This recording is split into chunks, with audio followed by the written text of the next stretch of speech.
everyone. I'm a little late. Not as late as in the past, but I'm a little late today. Just trying to catch up with much needed sleep, and also once I wake up, getting emails and all that other stuff sorted out. Thanks for joining today. I'm really happy to have you here.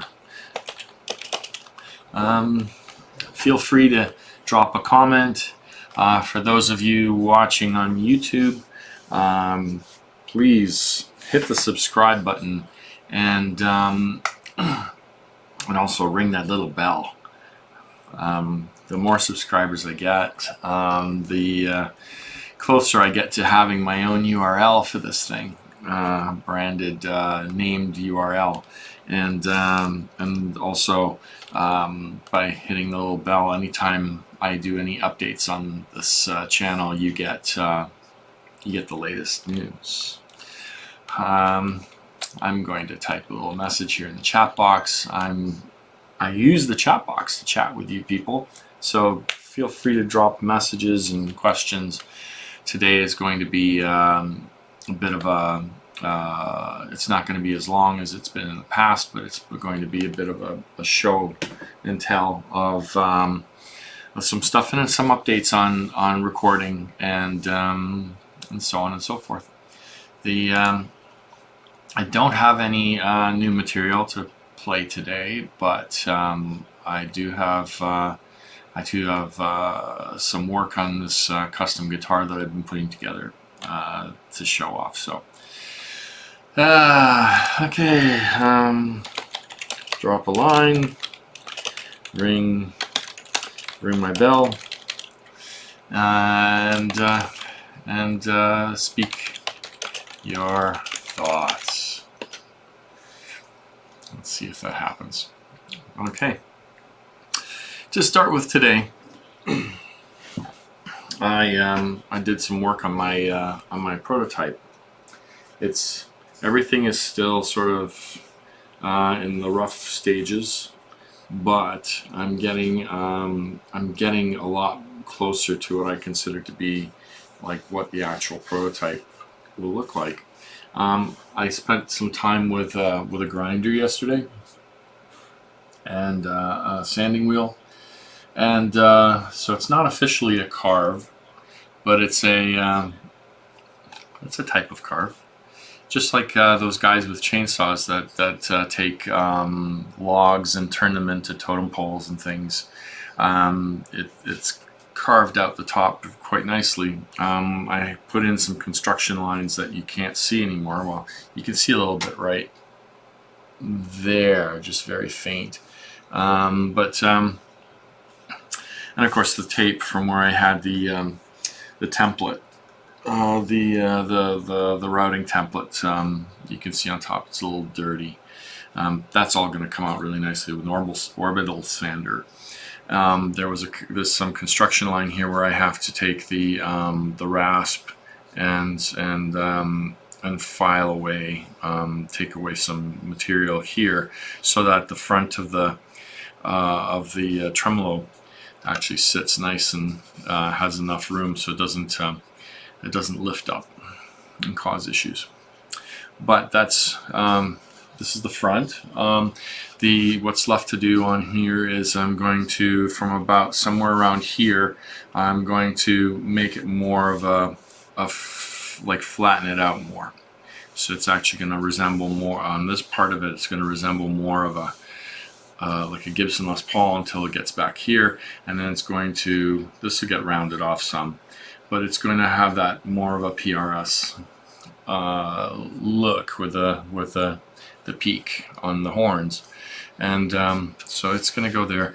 Because this is curved, I think actually it's not going to be too bad. But I was thinking of doing like a recessed, like take a oh, I don't know what the bits are called, but they're big large, like and they essentially do really nice holes like the ones I did in the back here. And as you can see, my cut my cut here is a little bit too deep, so I had to move the screw for the neck over, down a little bit. But that's there's a lot of guitars out there, and there's no structural integrity loss from that. But I didn't center the smaller version of the bit in the right place, so it kind of cut the edge out. But I've also drawn a line where I'm going to rasp down and get this to be sort of like almost like a heel, a neck heel. And then of course the control cavity has to be routed out. So there's still some work to do, but it's starting to take shape very nicely. And then with the neck, which I'm committed to doing some smoothing out on the headstock a bit, but with the neck, there you go, it's starting to look real. It's kind of like an offset PRS. Smaller body, which I really like. It's getting lighter. Once the control cavity is routed away, it's going to lighten it up considerably by at least another half pound. I have to go and find myself a router bit that's going to allow me to go deeper, and then as I do the flattening out of the top, I'll have to be careful with routing the control cavity so it doesn't go too deep and actually go through the top. You want it to be thin enough that the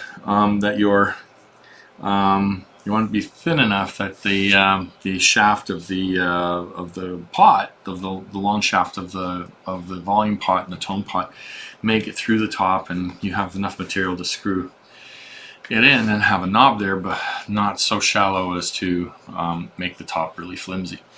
So that's a quickie update. I am going to put in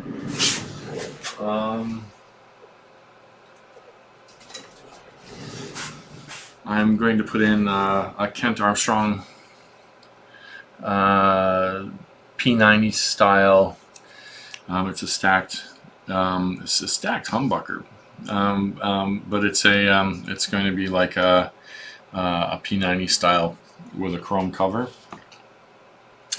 And then an interesting company that I found online that keep on now trying to solicit me to do a review of their pickups, even though I haven't plugged it in. This Sheptone. This is their version of the Whole Lotta Humbucker. And while I really do love Seymour Duncan, I'm always interested in finding new, interesting pickups. And so this is definitely looks to be hand wound. It's got sort of a waxy electrical tape instead of like a cloth tape. But all the samples I've seen online of the tone and how it sounds are really nice. It sounds amazing. And of course the Kent Armstrong sounds great. The Kent Armstrong sounds great from the samples as well. So that's the upshot of what's going on with the guitar. It has hip shot, open gear locking tuners, a Graphtec nut on the neck, and Graphtec tusk nut, so it's lubricated. I'm trying to stay away from locking from the Floyd Rose style locking nuts, just because that makes it such a pain in the ass to change strings.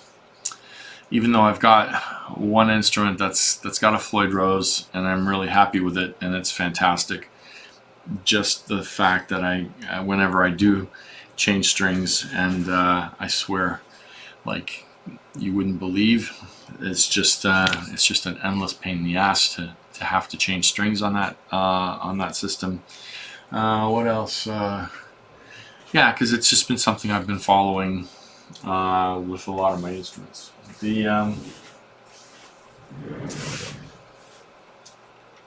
12s, the 6 and 12 turned out really nice. I don't remember if I played that for you. Sort of, my back is killing me right now. But okay, let's run it through.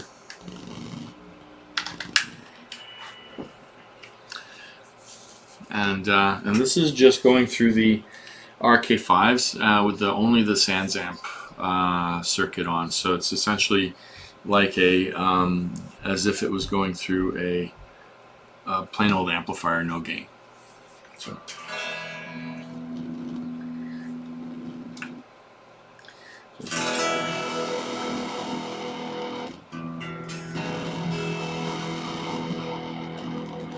So my fold back on my speakers sounds as if it's distorting like hell.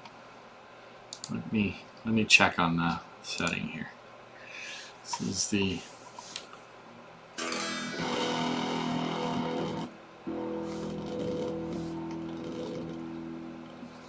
I'm also running now, so the from a studio perspective, I'm running it through an ART MP2, I believe it is, MPA2. It's a 2-channel tube preamp that I'm using for the microphone. That's sitting over here at stage right, and so the microphone goes through it, and it takes advantage of just a little bit of that tube warmness because it's got a pair of 12AX7 tubes in there. Tubes give you that natural compression because instead of like there's tech time, and I can show off the minimal amount of electronic engineering that I have in my background. The transistors operate on voltage on current gain for their amplification, and tubes rely on potential difference, which is voltage. So by adjusting the voltage on your tube, you can change the characteristic of the sound that comes through.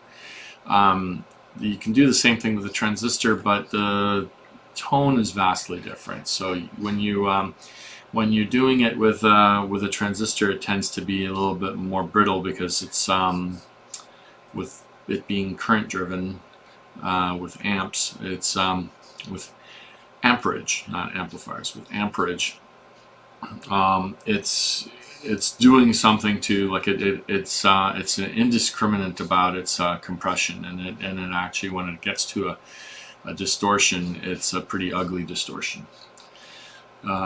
Whereas with tubes, because of the nature of changing the plate voltages to amplify a signal, you're actually getting closer to why a tube amp sounds the way it does.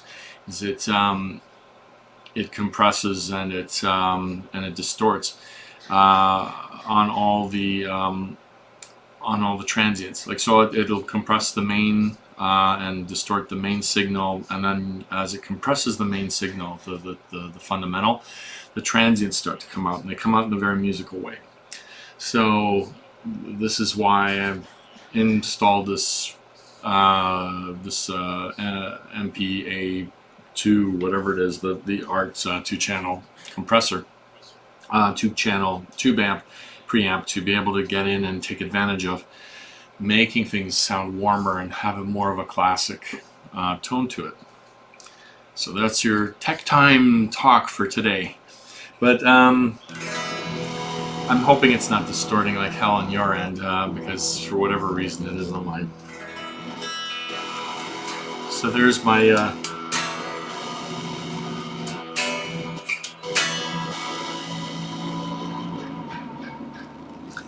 there's my 6th string, and of course the 12th string.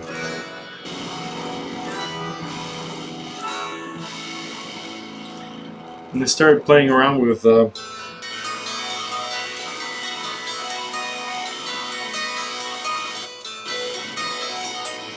this little arpeggio, which is it's just an inversion on the B with a suspended A. So it's a flatted seventh B major with a suspended the flatted seventh is the A and the suspended E. So let's see, yes. So it's a flatted seventh add 9 B. Anyways, it sounded very Genesis-y to me.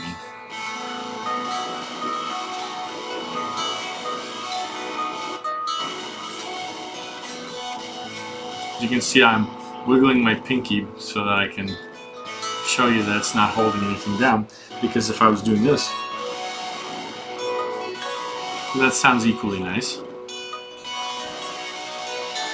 But of course you're not getting the same effect. And that would be A, B, C sharp.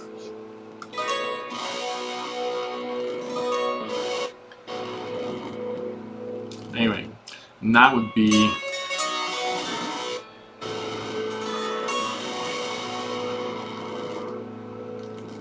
hang on, I may have gotten this wrong. But anyways, it could be actually the like a not an add 9 but an add 10. So, and because this would be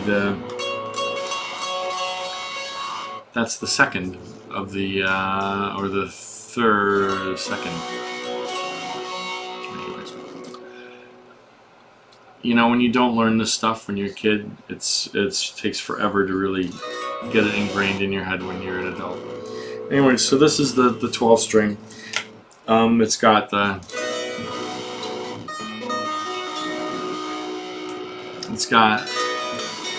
the selector switch down here. This is the 12 string, and then there's the and with a 6 string switch down here. So I've got the selector between top neck and bottom neck, and then the pickup selectors on either side, so that it would stay logical. There's that. Anyway, so that's that update on music. My ongoing recording project that is supposed to ship here in the next it's supposed to ship here in the next 2 weeks. All right, there is some delay as I've got some I've got some people that I asked fairly late in my process, not putting any pressure on anybody, but because I should have asked them a long time ago. But I have E. Pruitt, who is a fantastic bass player living in Seattle right now, and Durga McBroom, who is wow. Anybody who's a Pink Floyd fan and owns Pulse, or who has, I think maybe she might have even been on A Delicate Sound of Thunder. I'm sure she was actually on the Division Bell CD. Well, I'll check back on that. But she toured with Floyd as one of the background singers, and she's going to be singing on this song that I've been writing called "In My Time of Mourning." It's a lament of how things are today. You know, people might say, "Well, hey, I thought the theme of this album is around dreams, around a child's dreams," but you know, my kids are affected and know of what's going on, and they've, you know, I've got a 9 and an 11-year-old son, as well as a almost 18-year-old teenager, and they're aware of everything that's going on, and they're, you know, the youngest boys are saying, like, why did the police not, you know, why are the police not treating black people the way that they should be? Why are we hearing about more black people getting hurt by the police? And so when I can't come up with an explanation for that, you know, makes sense, except to tell them that some people don't like people who are a different color than them. You know, and they're at the age now where I can talk about things like prejudice and racial discrimination, and it's not even, we shouldn't even call it racial. It should be just cultural discrimination, because science says we don't have, there is no separate races within the human race. It's not like we're different varieties of primates.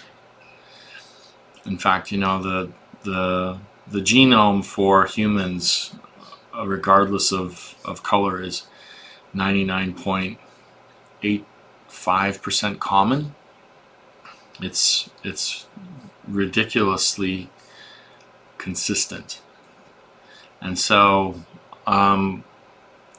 to have to call ourselves races just because we don't like the color or the pigmentation of our skin, or to discriminate based on religion, when most religions teach of loving and respecting your peers, regardless of their background. And so I'm not, I've you know, being troubled by all this and having to find a way to explain things out, I just say, well, there are people who, for whatever reason, don't like somebody who doesn't look like them. And if they get into a position of authority, they will abuse that. And speaking of which, my son just popped his head in, my middle son.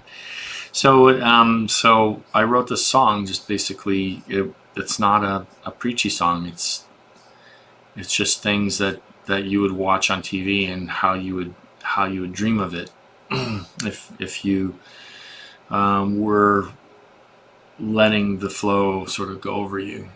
And I handed the lyrics off to Durga, and the song off to E. Pruitt for their input and their attention, and them being people of color, I thought they would, and I gave I gave them my set of lyrics. I gave and said, do with them what you want. Make it current to you. Make it correct for you. I can only put myself in somebody else's shoes so much. I don't have the same experiences in life. I don't have the same fears. Although I absolutely shit my pants when I get pulled over. The 2 or 3 times I've been pulled over. And one of the times I got pulled over in a really nice neighborhood. This was like 18 years ago. I got pulled over on Lake Sammamish Boulevard in Bellevue, Washington. I was doing 5 miles per hour over the speed limit. 5 or 7 miles per hour over the speed limit. I got pulled over for speeding, and in my 1982 BMW 320i that I bought for $1,200. I was planning on doing all sorts of wonderful stuff too. But I got pulled over. The officer, young guy, came over to the passenger side door, rolled my window down. He asked to see my license and registration. and I went to go open my glove compartment, and he took a step back and pulled his gun out and drew it on me. And as I took out the leather-bound portfolio that had the owner's manual and my ownership and insurance papers in there, he pulled out his gun and drew it on me, and said, "Put the gun away, put the gun away." He's yelling at me. I said, "It's not a gun, it's the..." I turned the folder toward him and showed him the BMW logo. I said, "My insurance and documentation are in here." And he's like, "You need to be much more careful. You need to inform me of what you're doing, sir." And put his gun away. And you know, it hasn't been until the last few years that I realized how close, if the pigment on my skin was brown or black, I probably wouldn't be sitting here.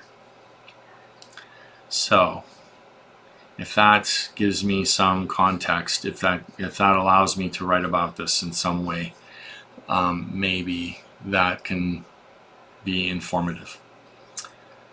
And so anyways, that's how I came up with this. It's something that's always disturbed me, that I've worked with people of so many different cultures. I've worked very closely with. I have friends I don't think of them as my black friends. I don't think of them as my Indian friends or Mexican friends or Chinese or Russian. They're my friends. And we should be thinking of each other in that way too. I'm fortunate in the standpoint that that the people I work with are among the smartest in the world. So it doesn't pay to think of them in such shallow terms. We're all made of red blood. We're all made of muscle fiber. We're all made of gray matter in our heads. There's no difference in color once you peel the skin off our bodies. That's what it comes down to, is we have no differences. The only difference is in how you and how open you are to accepting that, and how smart you personally are. So that's what I'm waiting on right now, that I'm going to release that. Once that comes out today, once that comes out, Durga had promised me that she's going to be working on the song today. I'm hoping to connect up with E. Pruitt sometime today or tomorrow, and hook him up with a friend in Seattle, my friend Mark, to see if we can record his part there, and at his studio. And then I will put that out as a single in advance. And I'm considering taking that and the proceeds from the single sales and putting it towards a charity that would be non-discriminatory of something. I'm looking for that. I want to see people have equal opportunities at education, and not be limited just because they're not the right color, according to right quote-unquote color. So that's, I guess, my announcement for today. The next stage is, once I get my friend Mark's and Brian's and hopefully Chris's recordings back, their parts back, I'm gonna go and spend. I've given myself significant distance from the material so that I can come in and do mixes of the material, good final mixes. I also have to do my vocals. I'm procrastinating seriously about that. But I'm gonna come back and do good, clean ear final mixes of my material, and prep for mastering. budgetary reasons have got me changing who I'm going to be mastering with. I was really hoping to be able to take advantage of my connections through friends with Mayor Alpabom to have the mastering done, but I just don't have that budget. I'm really poor, and so at least in my I am really poor. This freaking house here in the Bay Area is really expensive. To rent, the electricity bill is ridiculous. Electricity and gas. The water bill came in at like 3 times its normal amount, so I have to call the water company now and ask them to check to see if there's a leak in the property somewhere. Or, I have to check to maybe have them replace the water meter. And so it's now down to and I'm going with a very, very good friend who's highly respected in mastering. I've heard his mastering work. He's excellent. Christopher Scott Cooper here in the Bay Area. He's done his own band has got several recordings out there, albums. New Sun is his band. They're on Bandcamp. I want to promote him heavily because he's fantastic. He's really good. And so Christopher Scott Cooper is going to be doing my mastering here. He's given me the friendship rate, which is absolutely fantastic. I will not relay what the friendship rate is, so don't ask. So we're going to get that taken care of as soon as I get all my mixes done, and it will the digital release will happen sometime in October. It's just it won't happen on the 5th at this point. So I'm still the only thing that would keep me from doing the CD release any later than November would be financial, but we're looking at that's still going to be on track. So and I'm also got a Facebook friend, Kai Copeland, who is doing some artwork for the CD cover, for the booklet. As soon as everything's ready, we'll present it. We'll give a presentation of what that's going to look like.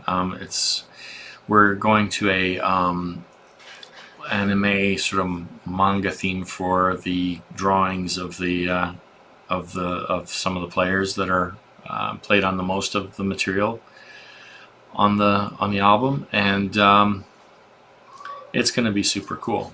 It's already looking super cool. I want to wait until the very end, and we're at the point of being able to have it printed to be able to show you the proofs. So it's very exciting. As I said, I haven't listened to any of the material in so long now, so I'm definitely going to be coming in fresh. So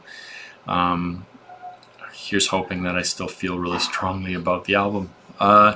Anyway, so that covers what I've got for this week. I've been yammering on for 35 minutes almost. So, anyways, I hope you guys, I hope everybody out there stays happy, healthy, that you're wearing your masks. Do not think of it as being muzzled or concealed. You can talk through your mask, and it's not symbolically muzzling you. It is to keep everybody and all our fellow peers in our tribe healthy. If we would have mandated this long time ago, we wouldn't have 200,000 people dead today. We wouldn't have 5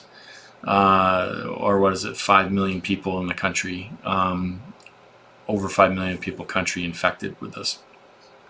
So let's do the smart thing. Think of your peers. Don't be a dick. Don't be a dick. And also condolences to all of us for losing Ruth Bader Ginsburg on Friday.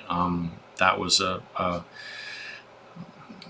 not very timely thing to happen, but let's all maintain our composure and try and get through this time until we can all return to a true normalcy, even if it takes a couple of years. Let's do what we can to pull together instead of tearing apart. Okay, thanks very much, everyone, and I'm gonna go take care of my back. Have a great rest of your day, and good day, new day to everybody who's waking up on the other side of the date line. Have a good one. Take care. Closing credits. Transition.